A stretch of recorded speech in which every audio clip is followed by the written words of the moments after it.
welcome the Rockstar DMC!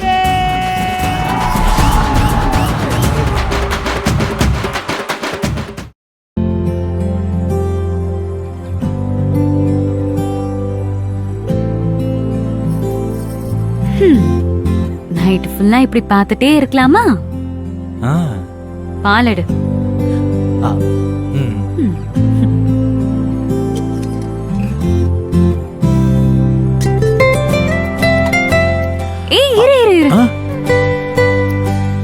அதென்ன எப்பவுமே ஆம்பளைங்க தான் முதல்ல குடிக்கணும்னு ஏதாவது சட்டமா? என்ன பூங்குடி, பால் தானே இது. வேணும்னா நீ முதல்ல குடி, அதுக்கப்புறம் எனக்கு குடு. சும்மா விளையாட்டுக்கு சொன்னேன்டா, நீயே குடி. பரவாயில்ல, நீ குடி, அதுக்கப்புறம் நான் குடிக்கிறேன். இல்ல இல்ல, நீயே குடி.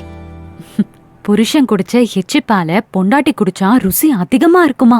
ஆமா, இதெல்லாம் யார் சொன்னா? எல்லாம் பெரியவங்க சொல்றதுதான். பரவாயில்ல, இப்ப பொண்டாட்டி குடிச்ச எச்சில் பால புருஷன் நான் குடிக்கிறேன், அதனால நீயே முதல்ல குடி. சும்மா விளையாட்டுக்கு சொன்னேன்டா, நீ சீரியஸ் ஆயிட்ட. நீயே குடி. நீ வேணா விளையாட்டுக்கு சொல்லலாம், நான் சீரியஸா தான் சொல்றேன். இன்னைக்கு முதல்ல நீ தான் குடிக்கணும். நீதான் குடிக்கணும். நீதான் குடிக்கணும். நீதான் குடிக்கணும். ப்ளீஸ் பூங்குடி. சரி, ஒண்ணு பண்ணலாமா? நம்ம 2 பேர்ல யாரு யார பத்தி அதிகமா தெரிஞ்சு வச்சிருக்காங்களோ அவங்க தான் முதல்ல குடிக்கணும். அதுவும் ஃபுல்லா குடிக்கணும். இது ஓகேவா? ஓகே. முதல்ல யார் சொல்ல போறா? நீ தானே முதல்ல ஆரம்பிச்ச, நீயே சொல்லு. நானா? ஆமா. சரி, நானே சொல்றேன். என் புருஷன் ரொம்ப நல்லவன். அவன் யாருக்கும் எந்த கெட்டதும் நினைக்க மாட்டான். பொண்ணுங்களுக்கு ரொம்ப மரியாதை கொடுக்கிறவன்.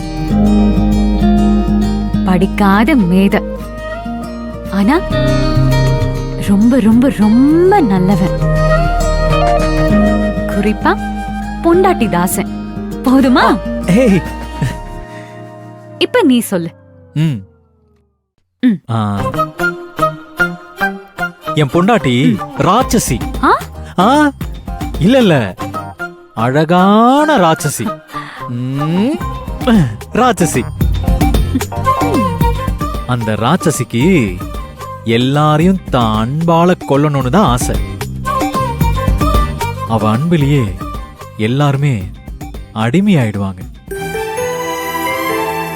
அது மட்டுமா, அவளுக்கு சரவணன்னா ரொம்ப உசுறு. அந்த சரவண சின்ன வயசுல இருக்கும்போதே அவங்க அம்மாவை சாமி கூப்பிட்டு போயிருச்சான். அம்மா இல்லாததால அந்த சரவண சாப்பிடவே மாட்டானா, தூங்க மாட்டானா. ஏங்கி ஏங்கி அழுது ஒரு நாள் நானும் அம்மா கிட்டே போயிடுறேன்னு சொல்லி கிணத்துல குதிச்சிட்டானா. கிணத்துல குதிச்ச சரவணனை எல்லாரும் சேர்ந்து காப்பாத்திட்டாங்களாம். ஆடு மாடுக்கு கூட அம்மா இல்லைன்னு அழுவுற சரவண தனக்கு அம்மா இல்லைன்னு ஃபீல் பண்ணும்போது கடவுள் அவன் முன்னாடி வந்தாரா. நிஜமாவா சொல்ற? ஆமா பூங்குடி, கடவுள் அவன் முன்னாடி வந்து, நீ எப்பவுமே அழுதுகிட்டே இருக்க, யாரு கூடயும் சேர மாட்டேங்கிற, பள்ளிக்கூடம் போக மாட்டேங்கிற, யாரு பேச்சையும் கேட்க மாட்டேங்கிற, உனக்கு என்னதான் பிரச்சனைன்னு கேட்டாராம்.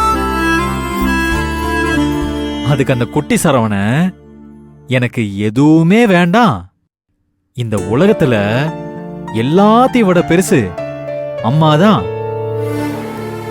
அம்மா மட்டும் போதும், அவங்க இருந்தாலே எனக்கு எல்லாமே கிடைச்சிடும், அதனால அவங்கள மட்டும் எனக்கு திருப்பி கொடுத்துரு கடவுளேன்னு கேட்டானா.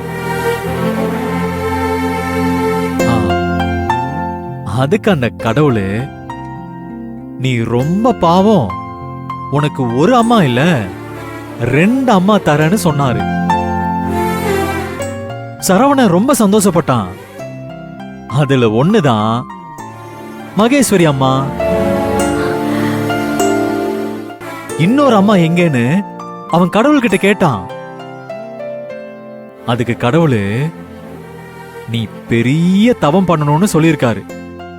என்ன தவம் பண்ணணும்னு சரவணன் கேட்டப்ப, நீ ஒரு நாளும் உன் அம்மாவை நினைக்கவே கூடாது, ஒரு நொடி கூட உன் அம்மாவோட சிந்தனை உனக்கு வரவே கூடாது. என்னைக்கு உன் அம்மாவை மறந்து நார்மலா இருக்கியோ அன்னைக்கு நான் உன் அம்மாவை காட்டுறேன்னு சொல்லிட்டாரு. அப்புறம் எல்லா கடவுளும் அம்மாவை நினைக்கதானே சொல்லுவாங்க. ஆனா என் முன்னால வந்த கடவுளு சரவணங்கிட்ட மறக்க சொன்னாரு. மறந்தாதான் அம்மா வருவாங்கன்னு சொல்லிட்டாரு. நானும் மறக்க நினைச்சேன். ஆனா என்னால மறக்க முடியல பூங்குடி.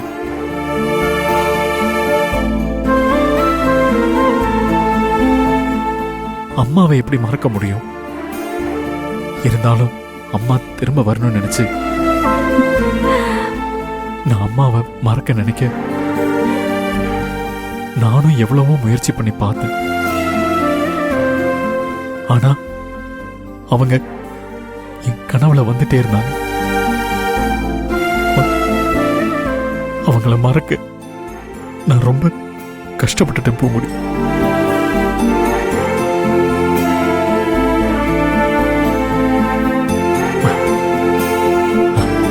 அப்படியே 25 வருஷம் போச்சு. அம்மாவை மறக்க முடியல. அப்புறம் பார்த்தா என் அம்மா ஓட ஞாபகம் சுத்தமா வரல.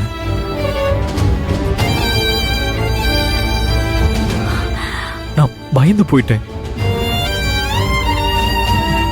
மனசுக்கு ரொம்ப கஷ்டமாயிருச்சு.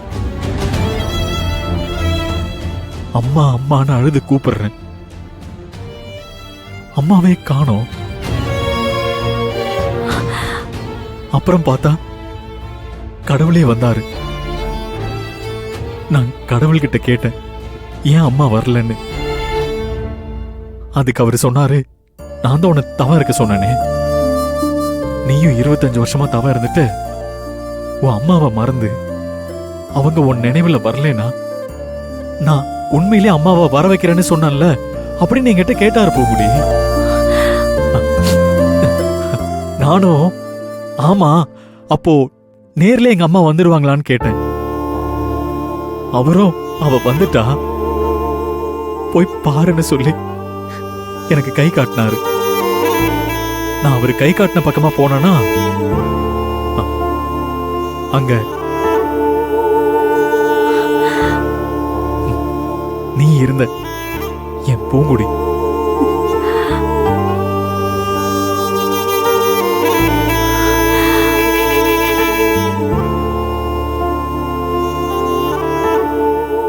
என் அம்மா உருவமா நீதான் இருந்த.